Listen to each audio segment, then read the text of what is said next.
अस्सलाम वालेकुम everyone, this is D4 8th edition, chapter number 2, exercise 2C। Topic है probability का। तो क्वेश्चन 7 हम इसका करने लगे। कहते हैं 10 cards are marked with the letter PRO, POR, TION respectively. These cards, कितने कार्ड्स हैं? 1 2 3 4 5 6 7 8 9 10, 10 कार्ड्स हैं। हाँ, 10 कार्ड्स ही बताए थे, शुरू में बता देते। These cards are placed in a box, 2 cards are drawn at random without replacement, यानी कि 9 हो जाएंगे नेक्स्ट अटेम्प्ट में। ठीक है। Draw a tree diagram to show the, ओ तेरी खैर, ट्री डायग्राम बनाने को कह दिए। ओके, तो प्रोपोर्शन में PRO,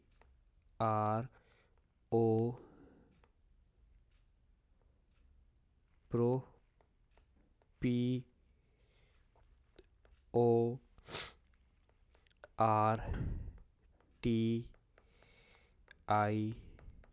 फिर से O तो 3 हो गए, N। ठीक है। तो 2 कार्ड्स P के हैं, 2 कार्ड्स R के हैं, 3 कार्ड्स O के हैं, एक कार्ड T का है, एक कार्ड I का है, एक कार्ड N का है। 1 2 3 4 5 6, तो 6 की सिलेक्शन बनेगी प्रोटीन। ओके, इस तरह से PROTIN।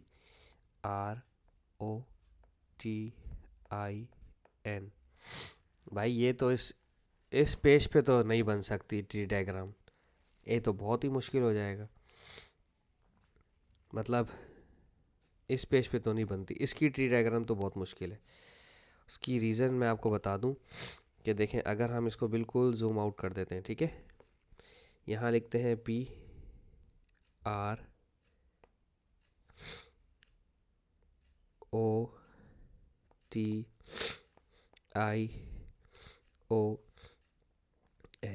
ठीक है, हमारे पास 7 बनेंगे ना। फिर इसमें से मज़ीद और 7 निकलेंगे। 1 2 3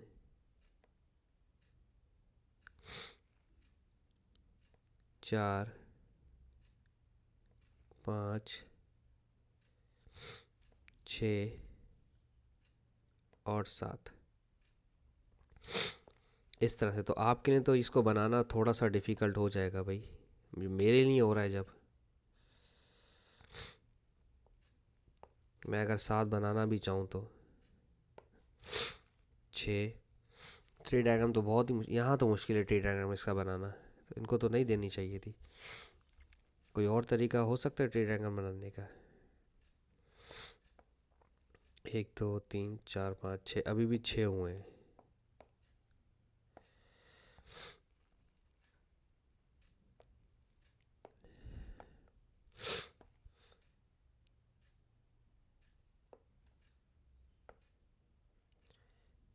ठीक है, अगर मैं इस तरह से बनाने की कोशिश करता हूँ तो यहाँ पर आएगा मेरा PROTIO और N, PROTIO और N। इस तरह से आप लोग अगर बना सकते हैं इतने बड़े पेज के ऊपर तो बना लें, वरना अदरवाइज़ मेरा तो मशवरा ये कि छोड़ दीजिएगा, क्योंकि ये वाला मुझे नहीं लगता कि इतनी बड़ी ट्री डायग्राम को वो पूछेंगे एग्जाम में। लेकिन फिर भी मैं आपको बनाकर दिखा देता हूँ, क्योंकि ये बहुत ही ज़्यादती है, क्योंकि इतने बड़े उसको बना पाना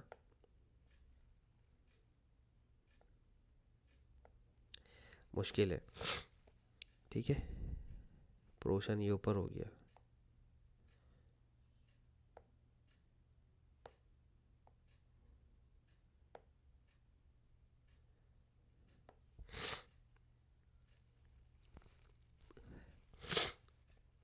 ओके, अब इसमें से मज़ीद और हमारे पास PROTION बनेगा। पी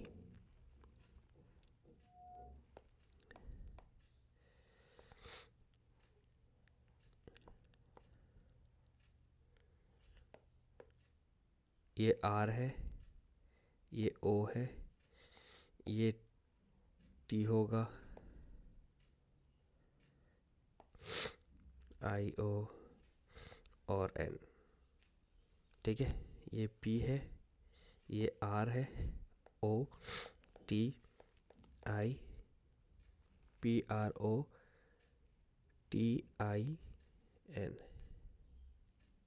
6 बनने थे, हमने 7 बना दिए। चलो ये तो अच्छी बात है, एक कम हो गया हमारा, ये वाला ख़त्म हो जाएगा, इसको डिलीट कर देते हैं। फिर भी हमारा बहुत बड़ा बन गया। अच्छा, इसमें से एक एक यहाँ से हटा देता हूँ मैं।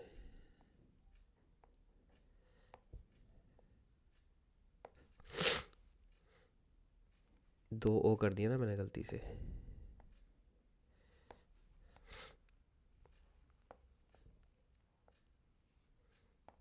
तो यहाँ वाले पे n लिखा जाएगा, इसके ऊपर मैं n लिख देता हूँ जहाँ मैंने मिस्टेक की है, ये n है।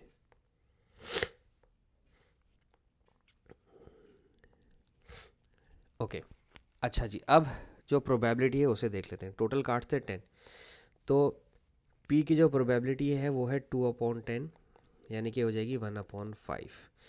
नीचे वाले की भी 1/5, इसकी 3/10 ही होगी, इसकी 1/10, 1/10 और 1/10, ठीक है।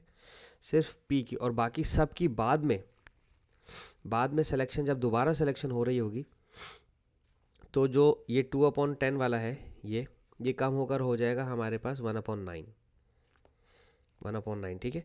मैं आपको लिख के बताता हूँ कि पहले p की है हमारे पास, 2 कार्ड्स हैं p के 2/10, 2 कार्ड्स हैं r के और 3 है o के, ये भी 2/10, ये 3/10, ठीक है।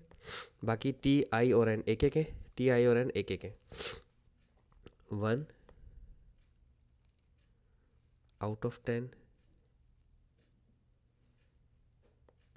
1/10, 1/10, ठीक है। अच्छा, अब यहाँ पर दोबारा जब p सेलेक्ट होगा, तो यहाँ जब दोबारा p सेलेक्ट होगा तो इसकी प्रोबेबिलिटी 2 से कम होकर 1 रह जाएगी, 1/9 हो जाएगी। r तो वही रहेंगे, r 2 हैं तो 2 ही रहेंगे, 2/10, 9 हो जाएंगे, 9। o हो जाएंगे 3/9, t हो जाएगा 1/9, ये भी हो जाएगा 1/9 और n भी हो जाएगा 1/9।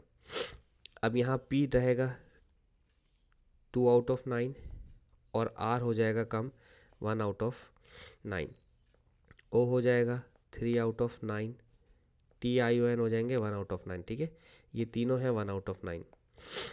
o p यहाँ पर रहेगा 2/9, r रहेगा यहाँ पर 2/9, लेकिन o अब एक कम होकर 2/9 बन जाएगा। बाकी ये तीनों आपके 1/9 रहेंगे, ठीक है। अब इसमें से t 0 हो जाएगा, बाकी ये दोनों 1/9 हो जाएंगे, ये भी 2/9 रहेगा, ये भी 2/9 रहेगा और ये o जो है वो 3/9 हो जाएगा। ये बहुत ज़बरदस्त सवाल आ गया। ये 1/9, ये 1/9, i 0 हो जाएगा, बाकी ये 2/9, r भी 2/9 और 0 जो है वो 3/9 रहेगा।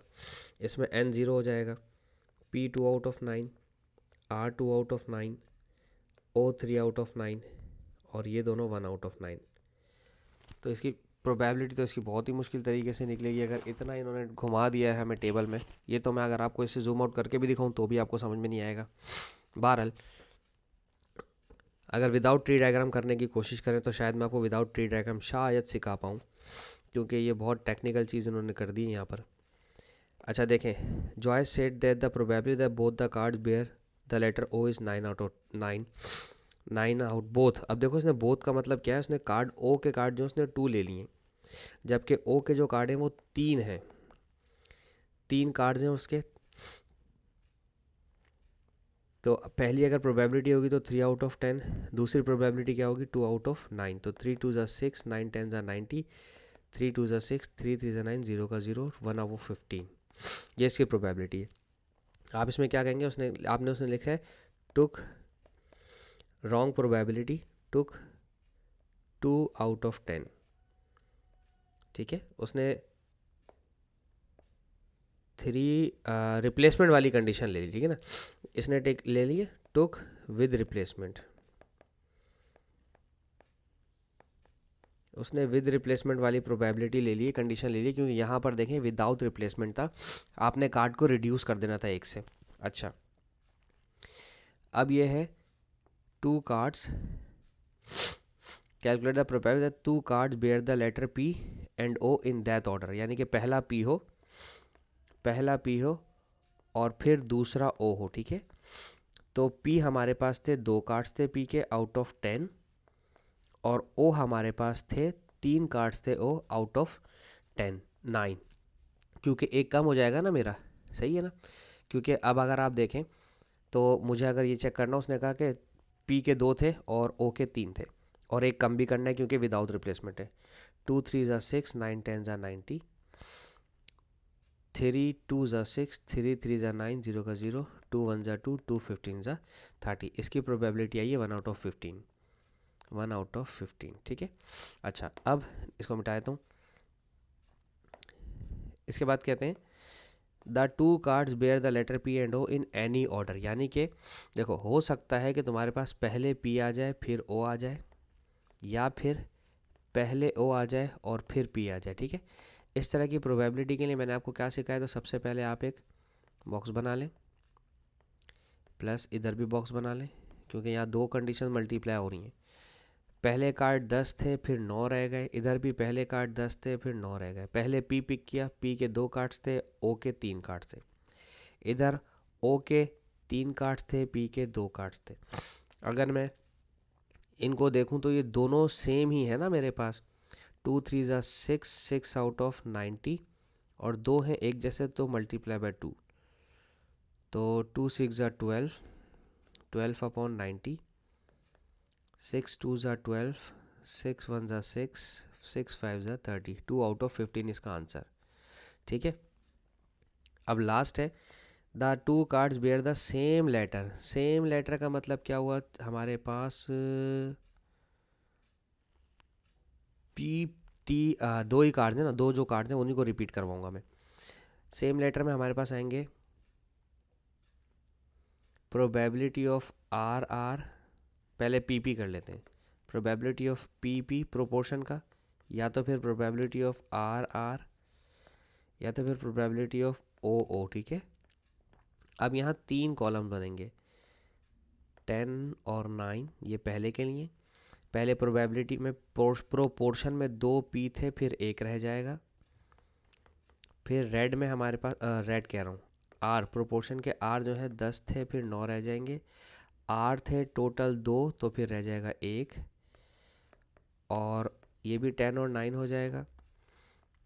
ओ थे पहले 3 फिर रह जाएंगे 2, तो 2 1 ज़ा 2 और 10 9 ज़ा 90, 2 1 ज़ा 2 और 10 9 ज़ा 90, और 3 2 ज़ा 6 और 10 9 ज़ा 90। इनका एलसीएम ले लें, सेम एलसीएम आ जाएगा, लाइक टर्म्स हैं, ऊपर वालों को प्लस कर दें, 6 7 8 9 10, तो 1 आउट ऑफ 9 इसकी प्रोबेबिलिटी आ गई, ठीक है जी।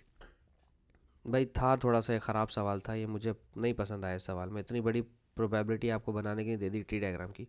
बहरहाल क्वेश्चन है तो करना तो था, मजबूरी है हमारी। होप सो किसी तरह से सवाल आपको समझ आया हो। Thank you so much for watching my channel. अल्लाह हाफिज़।